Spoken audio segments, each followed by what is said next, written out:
Yo, today we got a premiere draft of Zendikar Rising. This will be in the best of one queue. We'll probably look at doing just a draft, just to explain some of my thought processes behind my picks, as well as just sort of taking a bit of a check-in with the archetypes and the metagame. So this first pack, let's just jump straight into it. So we got Clearwater Pathway as our rare, Mindcarver as an uncommon, Skyclave Shadowcat, and Brushfire Elemental.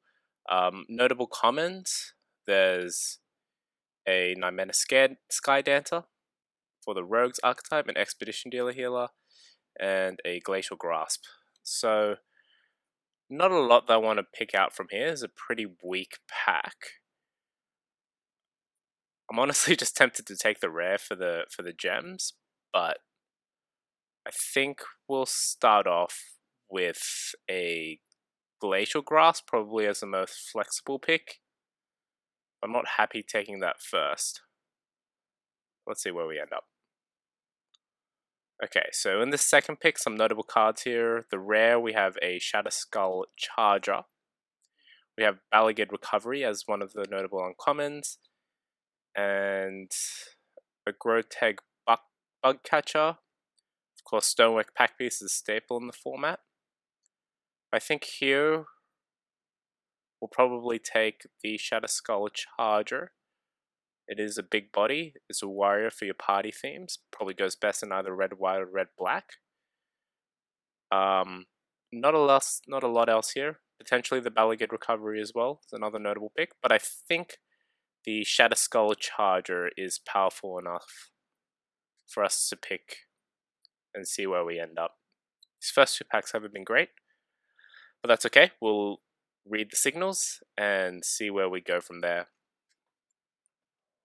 I think with this format, it's quite good to try and establish the archetype you're in your seat in early, and then almost try and push that in pack 1 so you get rewarded in pack 3.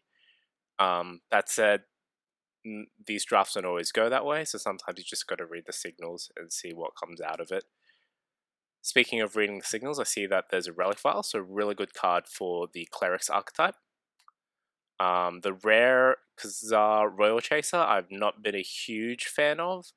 It just doesn't do enough for the Wizard's archetype, but it is playable, of course. And we did start blue-red, but I don't think there's anything in the signals-wise that would point us towards that. I think we can take the Relic File here. It's a really good archetype, really good card for the Cleric's archetype, but we'll just see where we go from here as well. Not a lot else to note here. Reclaim the Waste is one. Nymena Sky Dancer, the Expedition Healer, but we'll see what comes back from the first few packs as well. Okay, here, some notable cards is the Selendi Vision, Chilling Trap, Expedition Diviner, Into the Royal, Vanquish the Weak. So I'm seeing potentially an opening of a blue signal here. Diviner, Chilling Trap are very good in the Blue-Reds Wizards archetype. Selendi Vision is a playable double face card, so you always play the double face lands. But I think the choice here is between the Vanquish the Weak and the Into the Royal. I don't think I'm really in an archetype at this stage. I think I value the flexibility of the Into the Royal over the Vanquish, just given I can also draw a card with it. It plays into kicker, it's good in Wizards, but I think that's a close one. I'm going to take the Into the Royal here. I'm taking these over the two Wizards cards as well, just because I don't really know where I want to be in at this stage. Okay, so this pack, there is a Malakir Rebirth as a decent double face card. There's a Grotag Night Runner, which is a decent red rogue card. And that's about it. So I think those are probably the two options. There is a practice tactics, but I think you need to be committed into the party deck, which we could potentially be. I'm not too sure where we are right now. I think I'm going to take the Rebirth here. Because I guess Grotag Night Runner is best in your red-black party. And yeah, but we'll see how it goes. Okay, this is a very good card, Relic Amulet. one of the best cards in the Wizards archetype, Umara Wizards, as well as also a very good double face card. So that might be a signal to us to head into Wizards, given the last couple picks as well. So, other notable cards: Zulaport Duelist, good playable in the blue-black Rogues archetype. And that's about it, really. The rest are begrudgingly playables. So I think I'm going to take the Relic, or do I potentially want the Umara Wizard? Because that's a little bit more flexible. I think the Relic Amulet's good enough for us to take just on Signal here and see where we can end up. Okay, not a lot here. If we go into blue-black rogues, then Anti-Cognition could be decent.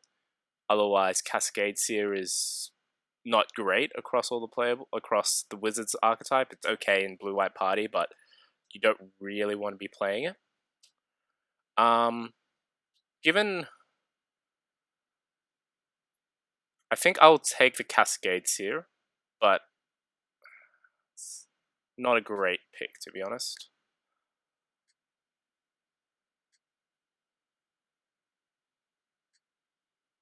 Okay.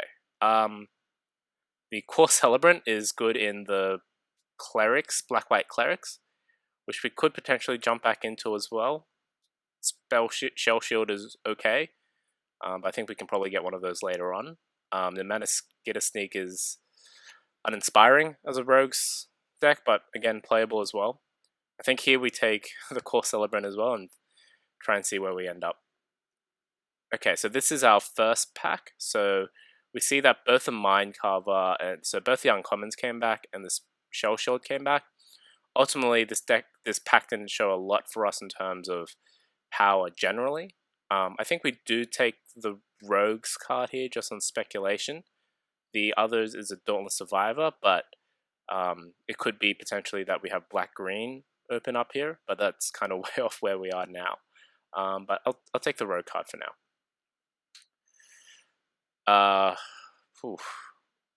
Risen Riptide potentially for kicker. We could potentially also go into blue-green kicker. So yeah, let's not really sure where we need to end up here. So Reclaim the Waste is pretty good in the kicker deck. I think I'm just going to take the Spell Shield at this point, because it also contributes to the kicker deck, but we can also keep blue, which I think will be our main color. Chilling Trap coming back is a good sign that potentially the Wizards archetype is open, but I guess also there was a Expedition Diviner as well, but we'll take that here. Living Tempest, fine. And a Concentrated Defense, probably not something that we want to be looking to play in best of one. Okay, pack 2. See, we've got an Angelic Angel of Destiny, which is a really good card. Did we see white? We could potentially look to go into blue-white party as well. Blood Cheese Thirst, probably the best removal in the set between it and Royal Eruption. Into the Royal, decent card. Good pick for us as well as the Cunning Geyser Mage. Spoils of Adventure, decent in the blue-white party deck. Little bit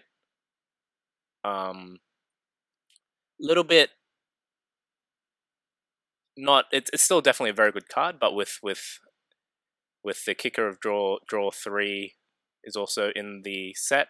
It's not the best to jump into an archetype for. I think here we still take the Blood Cheese first, just as the best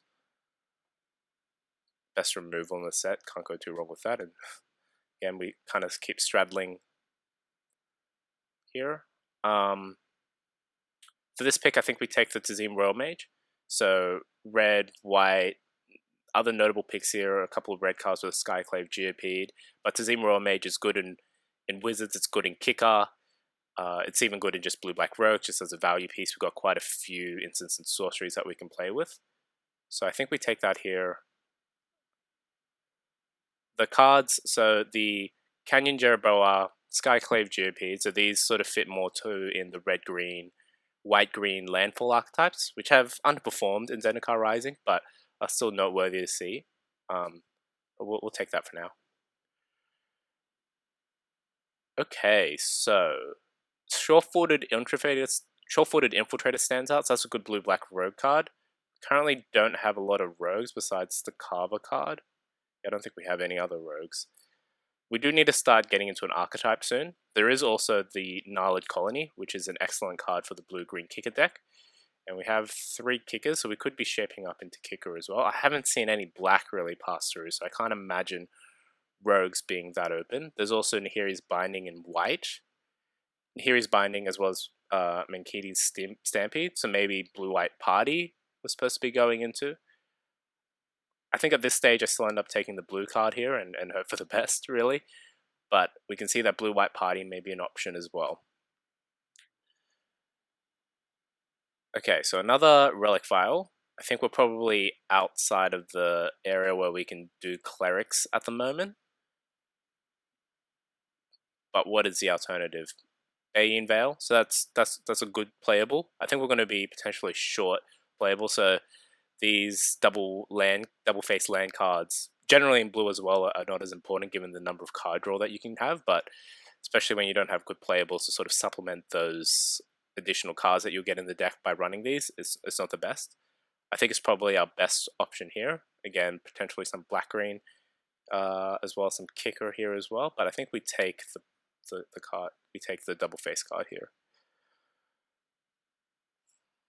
Okay, so this is a bit of a decision point. We can either go further into rogues, or we can look into potentially kicker.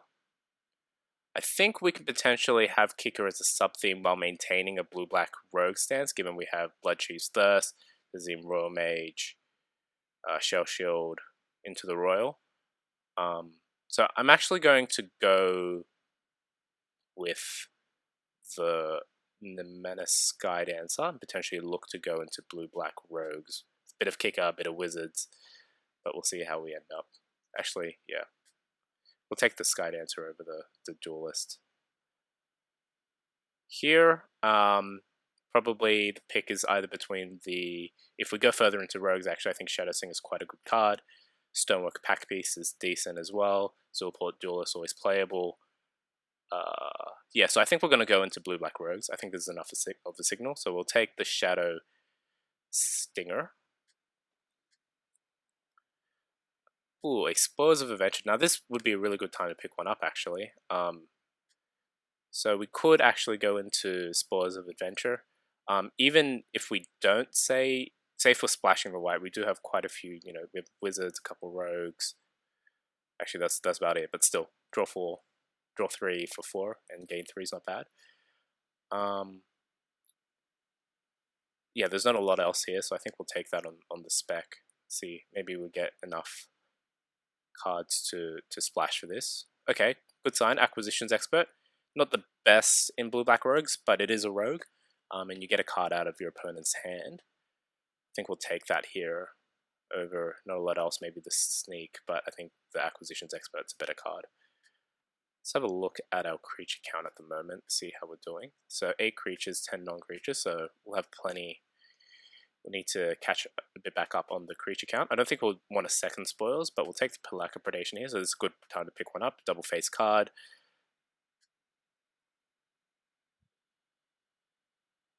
Okay, nothing here. So I guess these picks don't matter too much. Could potentially, I guess, maybe go back into blue-white or blue-green. These picks don't really matter. I'll take the McKinley Ox from the sideboard. Wow, okay. So I will take the McKinley Stampede here. It's not the worst if you want to be splashing a color to have a couple cards that are double faced, just to support that. I think here we take the... I don't think we take the Reclaim the Waste. We could potentially take the Seagate Colossus if we back out into a bit more of a party theme, even if we do end up in blue-black. Sure. These picks don't matter. Okay, a last pick Reclaim the Waste, so that's interesting. Maybe we should have been in the blue-green kicker here. Okay, let's have a look at our creature count. So we have 9 creatures, 11 non-creatures. So we're going to be wanting creatures on a priority, given not all the creatures in here are that great either, as well as rogues. So Expedition Skulker does stand out, but I think it's something we can look to potentially wheel. I think here Deadly Alliance is just a bit too powerful to really pass up.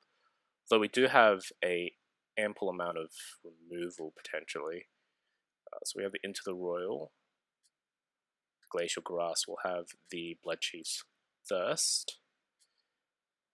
And so we'll pass out some of the card advantage cards as well, and Malakir Rebirth.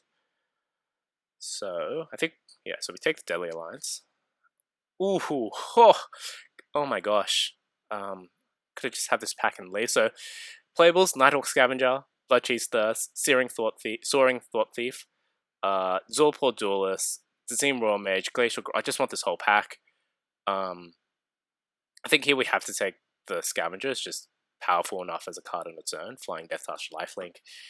But definitely want the Soaring Thought Thief and the Bloodchief's Thirst.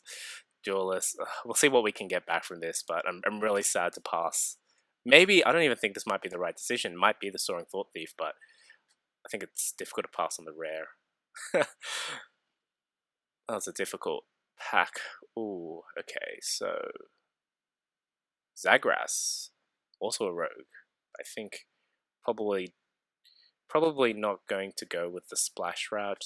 I think we need to pick up a few more double-faced lands to be able to, and just playables in general to run the land count. I think with the number of instants and sorceries we have, so we have 7 and 2, the wizard here is actually going to be really valuable. We'll just hope we can pick up some more ways to which to mill our opponent, as well as to get some rogues into play, but I think the Royal Mage is the pick here. Okay, this pack is definitely less exciting. Let's see how many kicker cards do we have. Wow, we have 1, 2, 3. Yeah, I don't really want a second Risen Riptide, to be honest. I don't know if I'm going to even play the first. But it's better than a Gul'daz Mucklord, I think. I don't think we are going to be splashing at this point. So we'll take it. Okay, Sure-Footed Infiltrator is good. Not a lot else here. I think we'll potentially get there. I mean, we usually get there on playables, but won't be the most fabulous deck we've ever drafted. Okay, so the pick is between Stonework Pack Beast and the Relic Golem. Now, I think initially the Golem looks a lot better for rogues, has a way to mill, but it is quite clunky. You need to needs to have 8 or more cards, which we don't have a lot of ways to do so. But we do have, I think it is enough better though that we'll take it. Another thing also is that we have 3 2-drops. I think we take the Relic Golem still. The pack, I'm not sure if we just have enough rogue synergies on their own. Again, awesome pack, which we just took the rest of it. How many picks we got? 13, 11. So it's really between the Duelist and the Deadly Alliance and the Skulker. I think we still have to take the Deadly Alliance. Not sure if that's the right pick there, but we've got 4 picks left. We'll see how we go with the playables. I think here we'll take the Highborn Vampire over the Cascade Seer. Add to our party count. Field Research came back, which is good. Some more card advantage. And hopefully we just get a bunch of creatures back. Okay, so I'll take the Duelist here. I'll take the Seafloor Stalker. That's a good rogue. None of these are particularly playable.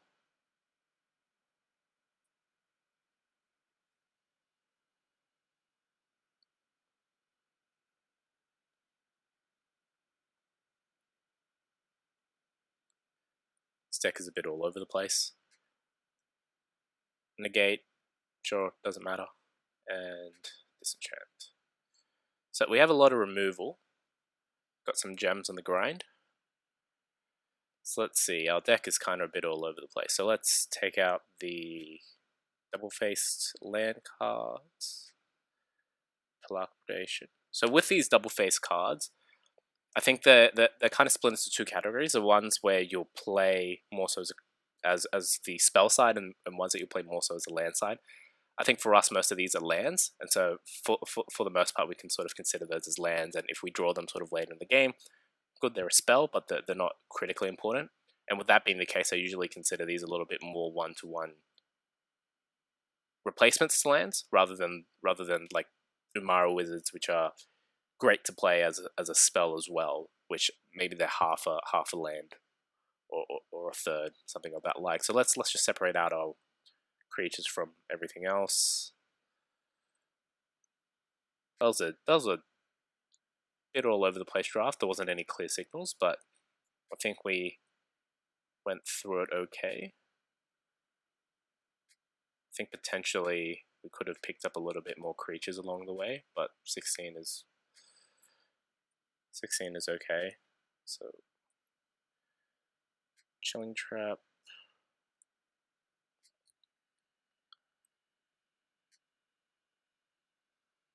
Have Into the Royal,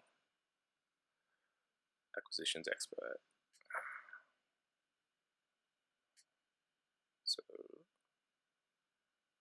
Shadow Singer, Nighthawk Scavenger, Relic Golem, Sure-Footed Infiltrator, Cascade Seer, Living Tempest. So we have a lot of not great creatures, but we have some good removal. Decent rogues package, albeit a little bit underpowered, but we have some good powerhouse cards in Nighthawk Scavenger. We have some good ways to push through some damage. So let's see. I think with these, as I was saying, sort of treat these as a full land. So I think with that, our curve isn't that high. We have a lot at 3. I think we can run 18 lands total, including these double face cards. So we'll drop an island, so that gives us 10-9. I think I want a 9-9 split between the lands. Okay, so that gives us 4 cards to cut. So I think most of our, how many wizards do we have? What are our types? We have 8 rogues, 3 wizards, and then 11 instants and sorceries. So at the moment, we'll have 14 ways to which to utilize Relic Amulet. So I think it is playable still in that instance. We're not in the Wizards deck, but I think we have enough instants and sorceries to which that's worthwhile. So we'll need to be careful in our creature count. So obviously I think the weakest part of our deck are our creatures, but I don't think we want to really be going below 14 in this instance. Chilling Trap. So I think on the cutting board is Chilling Trap. Just because we only have 3 wizards, so it might not be on sort of a percentage enough of the time. Mind Carver. So we don't have a lot of ways to mill our opponent, even though we're in blue-black rogues. We have the Duelist. Acquisition Experts, I suppose, gets 1. The Sky Dancer, which is 2, and then the Relic Golem, which is also 2. Actually, that might be enough, because I think we also have that 3-drop Shadow Singer, where if it deals combat damage, they mill 3. So actually, I think that might be okay to run it. It's not the best, but you know, having a 1 mana +3/+1 is good. So these are all definitely in. I think the Spell Shield is also on the chopping block from a spell side, and then these are all good. And then from a creature side, Cascade Seer is not great. Highborn Vampire, Living Tempest, our 3 Risen Riptide, I guess, as well. And then I think our 2s are fine, and the Duelist okay. So we have a lot that we're not exactly happy with. I think what we might need to do is just keep anything that supports that rogue strategy, and then sort of go one way or another with whether we want to have a bit of a kicker sub package or a party sub package. So we do have the Wizard and the Highborn Vampire, noting that these will also make the Deadly Alliance a little cheaper. So at the moment it's going to be sort of consistently on that 4-drop, given we have the rogues, but we don't have a lot of other creature types that could potentially reduce it to 3 or 2 that make it really good. At 4 it's still a little bit clunky, albeit absolutely playable. I think with the strength of our removal, I think we want a little bit more of a kicker sub-strategy. So we do have the Into the Royal, the Field Research, and then we can run the Risen Riptides alongside the Spell Shield, and then the 2 Tazim Royal Mages. So I think that's probably where we're going to go down. So let's keep the Spell Shield, keep the Risen Riptides, Mindcarver we'll keep because it's adding to sort of. I think we'll get there okay in terms of the number of rogues. Okay, so that gives us these 4 cuts, which will take us to 40. So that will be 3 creatures and a Chilling Trap, which would take us to 13 creatures. I think I want to run one more, and with that being the case, I think with that one, is there anything we're missing in our creature count? We could use some more low drops, but we don't really have those. So this is 3. So we could potentially keep the Cascade Seer. I'm thinking actually potentially we do cut the Mindcarver. I'm not sure if we have a way to consistently get to 8, and even then +3/+1 is okay. We don't have a lot of flyers. We have the Nighthawk Scavenger, and probably have these 3 plus the Stalker to which to get that extra damage through, but I think if we're attacking with those, we're probably in a good shape regardless. So I don't think we actually need the Mindcarver. So I guess that leaves these 3. I think I'm going to go with the Living Tempest as 1, and then so our 3 cuts would be a Chilling Trap, a Cascade Seer, and a Highborn Vampire. We could look to keep the Chilling Trap, but we'll still only have 3 wizards max. So I'd say if we kept the Chilling Trap, we'd keep the Cascade Seer. At which point we'd probably cut the Tempest, Highborn Vampire, and something else. But yeah, I think these are going to be our 3 cuts. No particular reason necessarily why. I think Living Tempest is okay, given we have a few instants to hold up as well. And it is a way that we can try and finish our opponent over. The Highborn Vampire does contribute a little bit towards the area of reducing Deadly Alliance's cost, but I don't think it's worthwhile enough to do so. So I think this is probably what we're going to go with. So let's just have a double check. 14, 11. We've got 14 creatures, 2 wizards, 8 rogues, 7 instants, 3 sorceries. So I think we'll have enough for the Relic Amulet.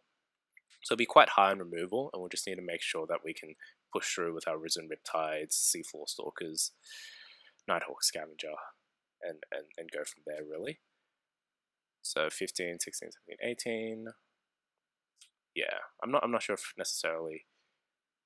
I'm still thinking about the Mindcarver, whether we should run that or not, but I don't think anything necessarily in our non-creature side is going to be worth cutting over it. Potentially the Spell Shield.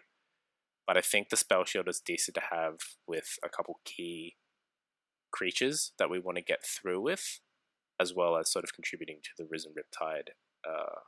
Having an instant way to sort of turn on the Risen Riptides is powerful as well. Yeah, I mean, the Acquisitions Expert as well could be a reason why to run an additional creature type.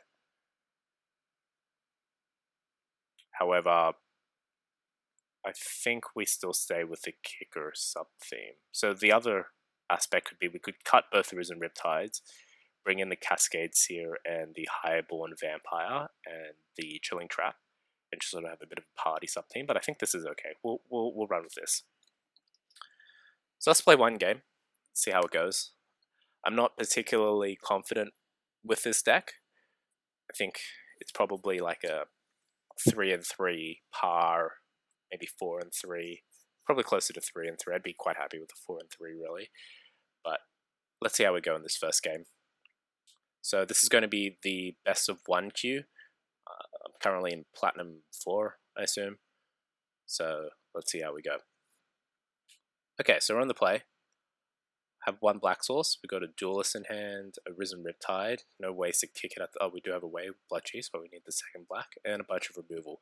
So I think we're probably going to play this game quite control-ish. The Malachite Rebirth might be good to keep in hand, but I think we'll keep this. I'm thinking about whether I want to start with the Rebirth as a land. We do only have 4 2-drops, so if we say lead with an island, it's not a huge risk, and we're more likely to draw another swamp than we are another 2-drop, in which case we probably want to keep this in hand just in case we start flooding out. So I think we might lead with an island. Even if we do get a 2-drop, none of them have black in their pip, so we can play that other island. So let's start with that. So it's just in case we get flooded. Let's see what the opponent goes with.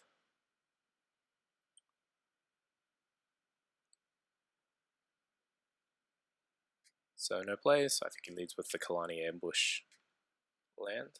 Okay. So we did draw that 2-drop. I think we will play it. So Tazim Royal Mage, I think really has been an overperformer in this format.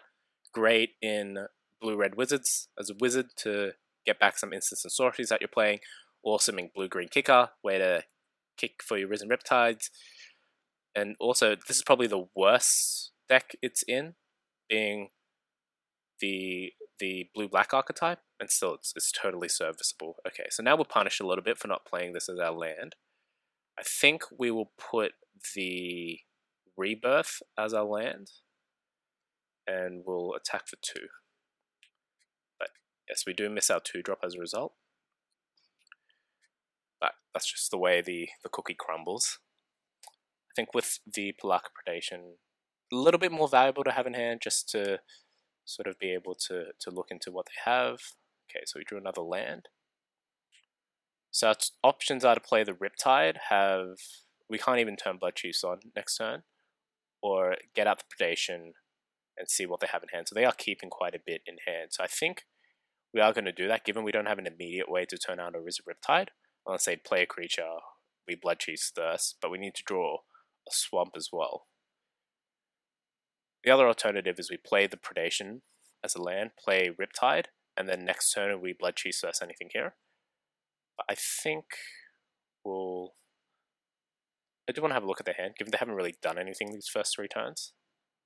Let's see maybe if we can take something. Ooh, Aghanim's Awakening, Skyclay Shadowcat, Vastwood Surge, Canopy Baloth. Okay, so they're rocking some power. I think we take the Aghanim even though it's quite early, just because we have ways to deal with creatures at the moment, but we don't have a way once they get rid of them to sort of have more. I think we definitely do take it. Vastwood Surge could help them with ramp, but I think that's just a big bomb of a card. We'll play our land and pass the turn. Oh, sorry, we'll attack first as well. Take it down 16. That's quite a strong hand, so I assume they're probably either going to ramp or play one of these creatures. We'll look to probably Deadly Alliance that. Okay, we did draw the land though, so maybe it might be worthwhile playing Riptide. So it might be actually worth playing Riptide. If they attack, we'll have a way to block out. So he's probably going to get lands. So he plays Vastwood Surge, it goes up by +4, so it becomes a 9/7. I think, yeah, we definitely play the land. We do play the Rogue next turn. It also reduces Deadly Alliance to 3, so if we do draw anything, 2 or less, we can also play that. So we could be taking 9 next turn with the Vastwood Surge. That's why I'm considering just Deadly Alliancing it. And then playing the Riptide with Blood Chiefs First backup. The alternative is we play this, they attack us for 9, they play this, and then we can Blood Chiefs First that, and then get in for a 7 of our own. I actually think that might be the better alternative. I think I just want to have a bit of a board presence before I start removing their creatures, so we can pressure them instead of just sort of trading 1 for 1. We are a bit on the aggressive at this point. They do have the Rabid Bite in hand, but we'll see what they do. Okay, Jorga Visionary, sure. Draws a card.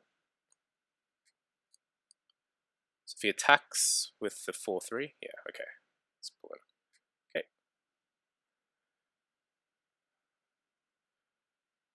Okay, so I think we Blood Chiefs Thirst this, knowing that we do have this in hand. So that's going to take 4. So let's play our land first. We have 6 mana. This will be 4. We'll keep this up, and the next turn we can Deadly Alliance the Skyclave Shadowcat when it comes down. I think this is enough of a threat that we do want to kill it. So we'll kick this. Turn on our Riptide.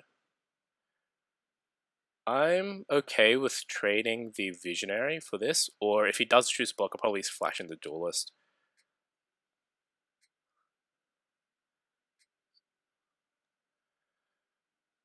I don't see him necessarily attacking with the Visionary anyway. Can also chomp. Okay, so he's just taking 7. That's fine.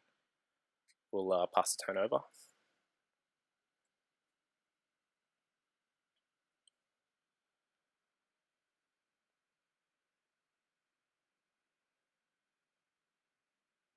So he's probably going to send in with the Visionary. Yep, no issue. I'm assuming he looks like he potentially could be stuck on 4. Okay, never mind. So he plays a land. So he could potentially play the Shadowcat, which doesn't have a huge amount of usage from him at the moment. We'll probably still kill it though, or the Vastwood Surge to get him to 7 next turn. Then he can play a combination of Rapid Bite. Oh, another Bailoff. Okay. Okay, that could potentially be an issue. Particularly when we're just drawing lands. Okay. So if we Deadly Alliance this, we're just getting in for 2, and then we don't do much else. I don't really want to attack, just because we don't have a real strong way of pushing through damage later on. So I guess we probably just play the land and say go. Actually, we'll keep the land in hand in case they have Mind Drain effects. Because we can still play both of these. Actually, no. If we play the land, we can still play both cards. But I don't want to be forced to necessarily. 1, 2, 3, 4, 5, 6. Is there anything that we need on 8? Potentially if we get a field research.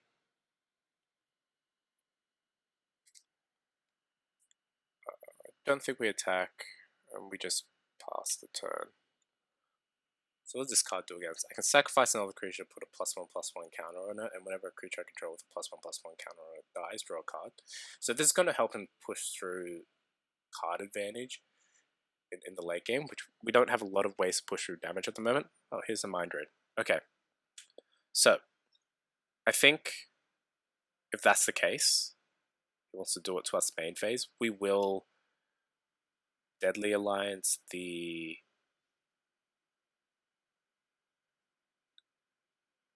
Yeah, I think we definitely want to Deadly Alliance the Bailoff, and then they can have the island in hand. I'm going to play the Duelist, and I will mill the Visionary. So how many cards do they have? 6. Okay, so milled out another land. Good. So at least, I guess, if they have the Rapid Bite, they can Rapid Bite here. I mean, if they want to. I mean, I don't really care about the Romage. I think we need to draw some kicker, put some pressure on, or something. Okay, that is not great, to be honest. I think we just pass the turn. We could use this in response to a Rapid Bite as well. If, say...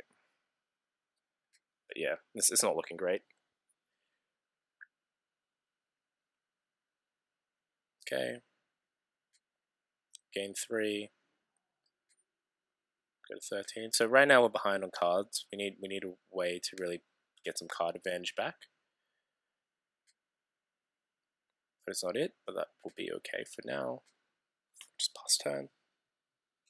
So we have 6 mana in play.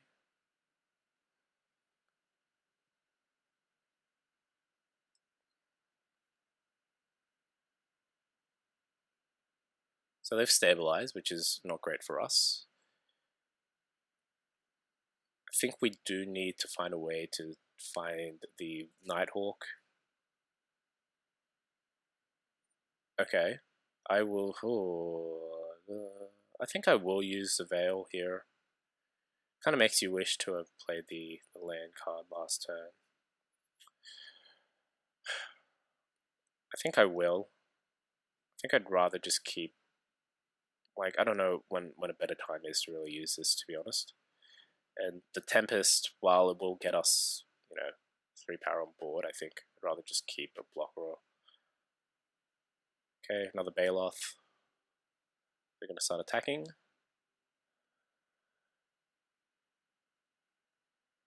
Oh, okay. Okay, so there's a land. I think we will play it here. Let's say go. Don't really have a way to deal with these big boys. So at the moment, 1, 2, 3, 4, 5, 6, 7. So can he kick the Vastwood Surge? He's going to cost 8. Okay. Let's see what he does. Sends in the 6, 5, 5, 4. Okay, so we're taking 11 here. Ooh, okay. 2, 3, 6 power. Jeez, so this puts +1/+1 counters, right? I think we block here. So this, when he plays this, is going to be a 3/3. So do we want to double chump, or do we? I think I want to keep this Royal Mage in case we can double block the Aesthetic later on, but we'll take 5.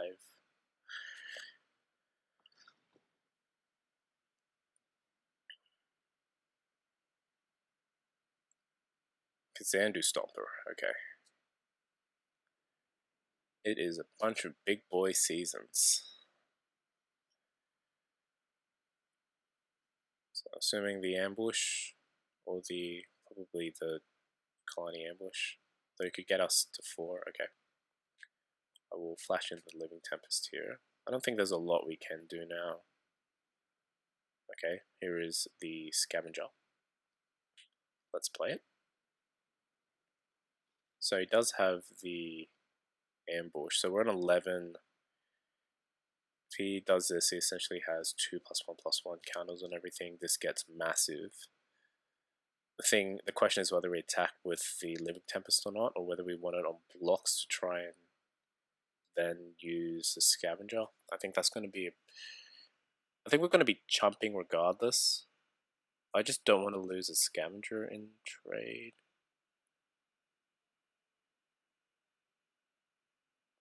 So we take him to 10, then what?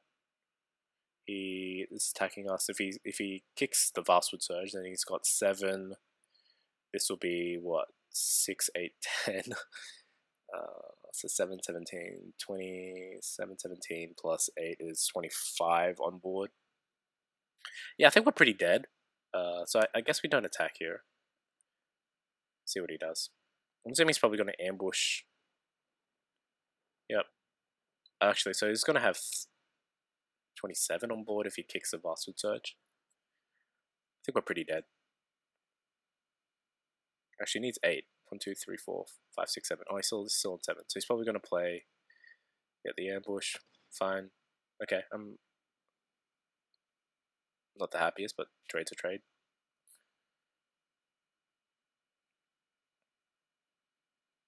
Just going to send in the Stomper and the Aesthetic and that. Okay.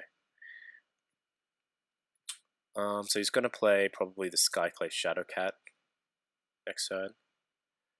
Thing is, I want to trade here and then take 11. 3, 8, 10.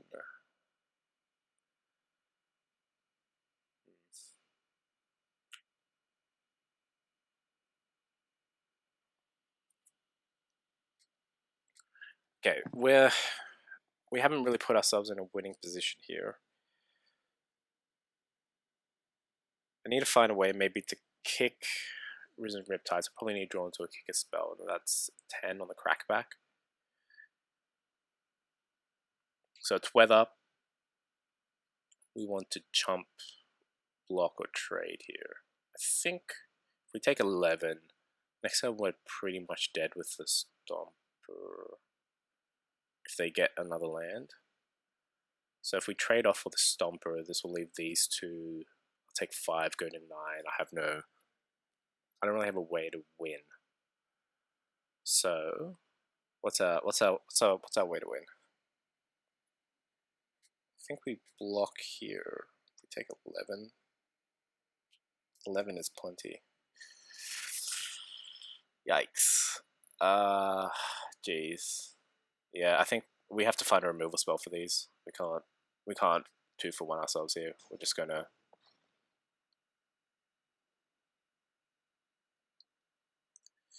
The other alternative is that, say, if we had attacked with this, we might not have been dead. We're probably dead now. So, okay. I think we're pretty dead. See what they do though.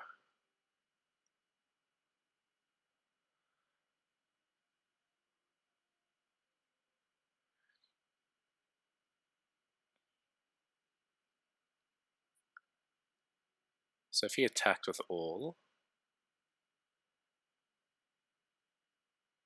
you can block Tempest plus Riptide here and still take 3. So we're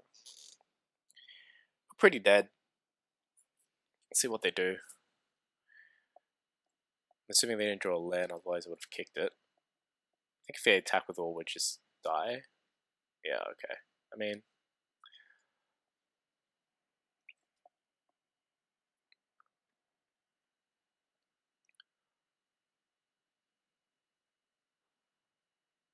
okay, so take 1 from this, block here, trade here.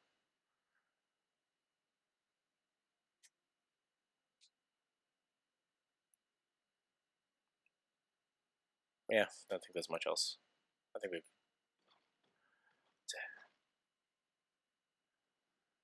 Go to 2, I have no creatures on board, he's got a 5-2 and a 6-5. Okay, kicks the Paragon. The Rogue, okay. Cool.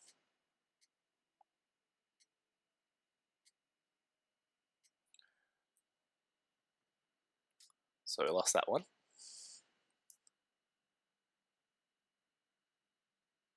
Okay. I think that will probably be it for today. Thanks everyone for tuning in.